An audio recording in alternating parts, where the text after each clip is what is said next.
പണ്ട് ഒരു രാജാവുണ്ടായിരുന്നു.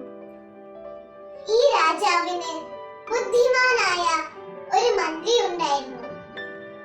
രാജാവിന് നായാട്ട് ഇഷ്ടമുള്ള ഒരു വിനോദമായിരുന്നു.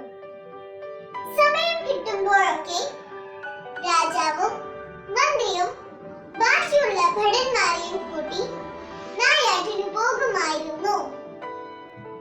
അങ്ങനെ ഒരു ദിവസം നായാട്ടിന് പോകുന്ന വഴി ഒരപകടം പറ്റി രാജാവിന്റെ കൈ മുറിഞ്ഞ് ചോര വരാൻ തുടങ്ങി.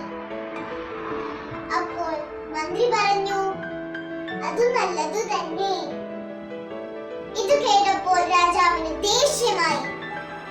എന്റെ കൈ മുറിഞ്ഞ് ചോര വരുമ്പോഴാണോ അത് നല്ലത് തന്നെ എന്ന് പറയുന്നത്? ഈ മന്ത്രിയെ കൊണ്ടുപോയി ജയിലിൽ അടയ്ക്കൂ. രാജാവ് ഭടന്മാരോട് ആജ്ഞാപിച്ചു.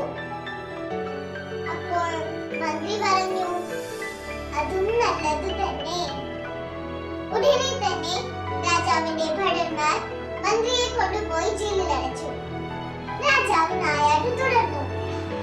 പെട്ടെന്നതാ ഒരു സിംഹം. രാജാവിന്റെ ഭടന്മാർ നാലുപാടും ഓടി മരത്തിന്റെ മുകളിൽ കയറി. രാജാവാണെങ്കിൽ പേടിച്ചു വിറച്ച് ബോധം കെട്ട് വീണു. സിംഹം രാജാവിന്റെ അടുത്ത് വന്നു. രാജാവിനെ മണത്തു നോക്കി. ചോരമണം ഉള്ള ഇറച്ചി സിംഹത്തിന് ഇഷ്ടമില്ലായിരുന്നു. അതുകൊണ്ട് സിംഹം രാജാവിനെ തിന്നാതെ നടന്നുപോയി. അന്നേരമാണ് രാജാവിന് മനസ്സിലാകുന്നത്, തന്റെ കൈ മുറിഞ്ഞ് ചോര വന്നില്ലായിരുന്നെങ്കിൽ ആ സിംഹം എന്നെ തിന്നുമായിരുന്നു. ഉടനെ തന്നെ രാജാവ് ഭടന്മാരോട് പറഞ്ഞ് മന്ത്രിയെ ജയിലിൽ നിന്ന് ഇറക്കിവിട്ടു. മന്ത്രിയെ കണ്ടപ്പോൾ രാജാവ് പറഞ്ഞു, എനിക്ക് തെറ്റ് പറ്റിപ്പോയി, എന്നോട് ക്ഷമിക്കണം. എന്റെ കൈ മുറിഞ്ഞ് ചോര വന്നില്ലായിരുന്നെങ്കിൽ ആ സിംഹം എന്നെ വെട്ടിവിഴുങ്ങുമായിരുന്നു.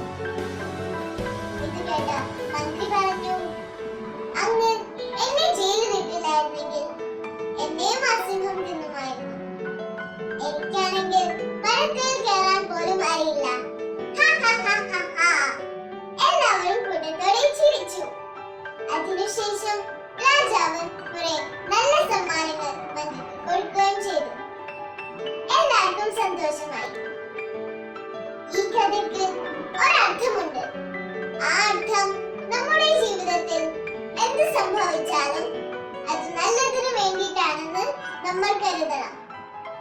എല്ലാം നല്ലത് തന്നെ.